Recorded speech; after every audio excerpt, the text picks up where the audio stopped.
Perkenalkan, nama saya Emilia Endah, saya kelas 12 MIPA. Di sini saya akan membuat video yaitu penjelasan tentang materi pelajaran PKWU, yaitu tentang bab 1 wirausaha produk kerajinan untuk pasar lokal. Kita masuk ke A, perencanaan usaha kerajinan untuk pasar lokal. Pasar terjadi karena adanya permintaan dari pembeli dan penawaran dari penjual. Ada dua pendekatan. Pendekatan pertama, pendekatan permintaan. Pendekatan permintaan adalah dengan mencari tahu kebutuhan dari pasar sasaran, sedangkan pendekatan penawaran mengandalkan pada kemampuan wirausaha membuat produk inovatif. Kedua pendekatan ini dapat digunakan untuk mengenali potensi pasar. Wirausaha kerajinan untuk pasar lokal dapat dimulai dengan melihat potensi bahan baku, potensi teknik, dan keterampilan yang ada di daerah tersebut. Bahan baku dapat berupa bahan alam atau bahan buatan yang banyak tersedia di lingkungan sekitar. Bahan alam misalnya serat nanas, eceng gondok, tanah liat, kayu, rotan, bambu, kerang, dan tulang. Sedangkan bahan buatan seperti kain, plastik, kaca, dan karet. Beberapa teknik yang dapat digunakan untuk pembuatan kerajinan diantaranya teknik ukir, teknik sambungan, teknik anyam. Perencanaan produk didasari beberapa faktor pertimbangan yaitu fungsi produk, pengguna produk, material, teknik, pembuatan, nilai estetik, dan harga jual. Faktor pertimbangan perencanaan produk ada 6, yaitu 1. Material, 2. Teknik, 3. Estetik, 4. Ekonomis, 5. Pengguna, dan 6. Fungsi. Oke, sekarang kita masuk bagian B, yaitu tentang perancangan dan produksi kerajinan untuk pasar lokal. Proses perancangan produk diawali dengan 1.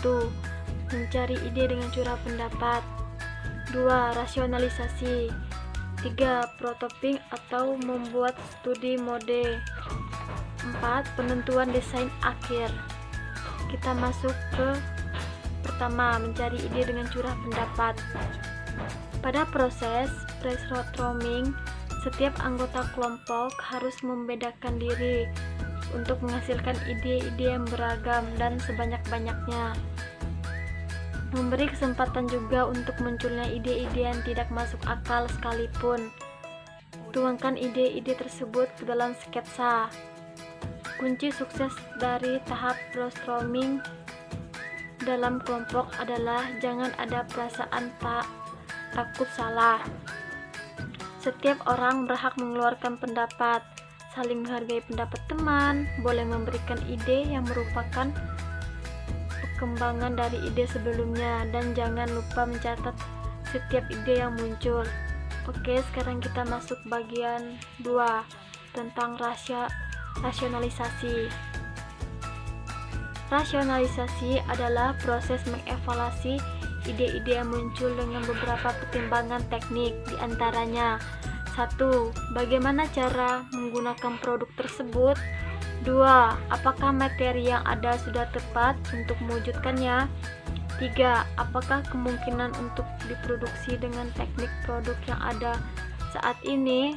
4. Bagaimana proporsi dan ukuran yang sesuai untuk produk tersebut agar mudah digunakan oleh manusia, dan pertanyaan-pertanyaan lainnya. 5. Perhatikan sketsa-sketsa yang telah dibuat. 6. Pilih ide-ide yang dianggap baik dan potensial untuk membuat produk kerajinan untuk pasar lokal. 7. Kembangkan ide-ide ini dengan rasional, lalu tuangkan ke dalam sketsa selanjutnya. Kita masuk ke 3. Prototyping atau membuat studi mode. 1. Sketsa ide yang dibuat pada tahap-tahap sebelumnya adalah format 2 dimensi, artinya hanya digambarkan pada bidang datar. 2. Produk kerajinan yang akan dibuat adalah berbentuk 3 dimensi. Maka studi bentuk selanjutnya dilakukan dalam format 3 dimensi, yaitu dengan studi model. 3. Studi model dapat dilakukan dengan material sebenarnya, apapun bukan material sebenarnya. 4. Material sebenarnya adalah material yang akan digunakan pada produksi kerajinan. Alat bantu yang dapat digunakan dalam pembuatan studi model adalah gunting, cutter, lem, sloping, atau alat potong, dan bahan perekat. Kita masuk ke 4. Penentuan desain akhir. Studi model dapat menghasilkan 3-5 buah model. Penetapan desain akhir dapat dilakukan melalui diskusi atau evaluasi. Proses evaluasi menghasilkan umpan balik yang bermanfaat dalam penentuan desain akhir yang terpilih. Kita masuk ke produksi kerajinan untuk pasar lokal. Ada 1. Pembahasan, 2. Ada pembentukan, 3. Ada perakitan, 4. Finishing. Kita masuk ke pembahanan. Tahap pembahanan adalah mempersiapkan bahan baku agar siap diproduksi. Pada limbah berbahan alami, proses pembahanan penting untuk menghasilkan produk yang awet, tidak mudah rusak karena faktor cuaca dan mikroorganisme. Contohnya pada penggunaan material kulit jagung. Proses pembahanan limbah kulit jagung harus dilakukan dengan tepat agar produk yang dihasilkan awet dan tahan dari mikroorganisme. Kita masuk ke 2. Pembentukan. Pembentukan bahan baku tergantung pada jenis material, bentuk dasar material, dan bentuk produk yang akan dibuat. Secara umum, material padat dapat dikelompokkan menjadi material solid dan tidak solid atau lembaran dan serat. Material solid seperti logam, kaca, plastik, dan kayu dapat dibentuk dengan cara dipotong, dipahat sesuai dengan bentuk yang diinginkan. Material solid juga dapat disusun dan direkatkan dengan bantuan lem. Material berupa lembaran atau serat dapat dibentuk dengan cara digunting sesuai bentuk yang diinginkan, dianyam atau dirangkai dan direkatkan dengan bantuan lem. Kita masuk ke 3. Perakitan. Perakitan dilakukan apabila produk yang dibuat terdiri atas beberapa bagian. Perakitan dapat dimanfaatkan bahan pendukung seperti lem, paku, benang, tali, atau teknik sambung tertentu. Kita masuk ke finishing. Finishing dapat berupa penghalusan dan atau pelapisan permukaan. Penghalusan yang dilakukan diantaranya penghalusan pembukaan kayu dengan amplas atau menghilangkan lem yang tersisa pada permukaan produk. Finishing dapat juga berupa pelapisan permukaan atau pewarnaan agar produk yang dibuat lebih awet dan lebih menarik.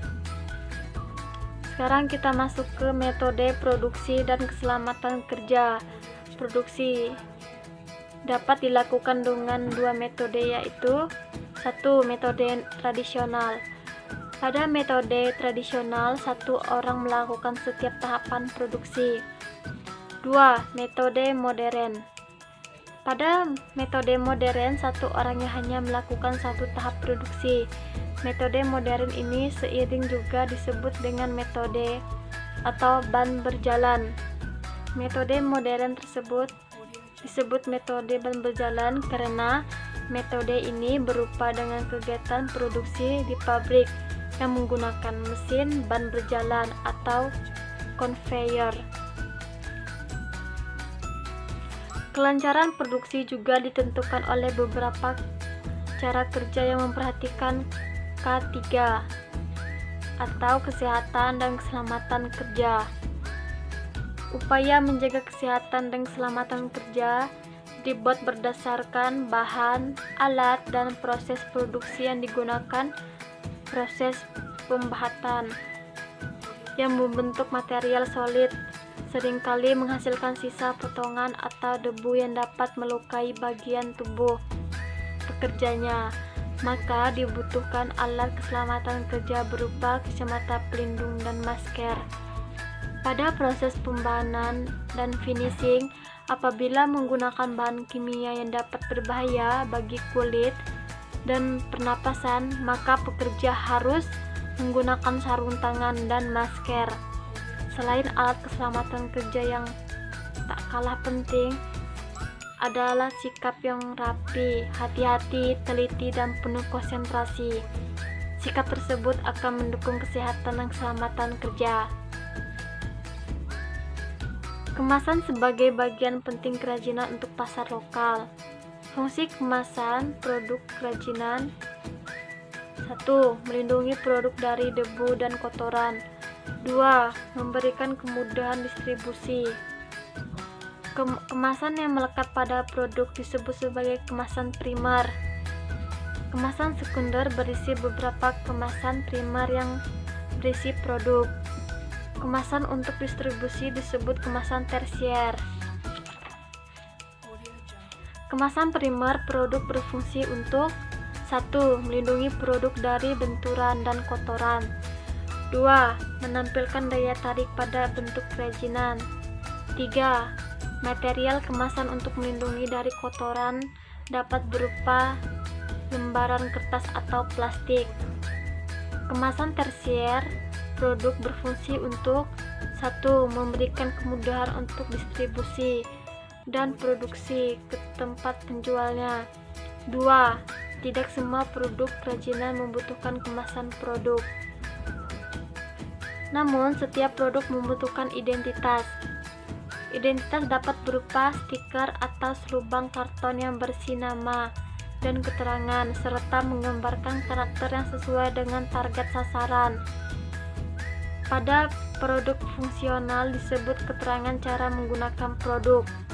Keterangan cara menggunakan ini dapat ditulis atau digambarkan pada label. Sekarang kita masuk bagian C. Perhitungan harga jual produk kerajinan untuk pasar lokal. A. Harga jual produk. Sejumlah harga yang dibebankan kepada konsumen yang dihitung dari biaya produksi dan biaya lain di luar produksi seperti biaya distribusi dan promosi. B. Biaya produksi. Biaya-biaya yang harus dikeluarkan untuk terjadinya produksi barang. C. Unsur biaya produksi. Biaya bahan baku, biaya tenaga kerja, dan biaya overhead. Perhitungan harga jual produk kerajinan untuk pasar lokal. A. Metode perhitungan harga pokok produksi dapat dibuat dengan dua pendekatan. Pendekatan pertama full costing, yang kedua variable costing. B. Metode penetapan harga produk secara teori dapat dilakukan dengan tiga pendekatan, yaitu pendekatan pertama, pendekatan permintaan dan penawaran. Yang kedua pendekatan biaya, yang ketiga pendekatan pasar. Oke, sekarang kita masuk bagian D. Media promosi produk kerajinan untuk pasar lokal. Pengertian dan jenis-jenis promosi kerajinan untuk pasar lokal.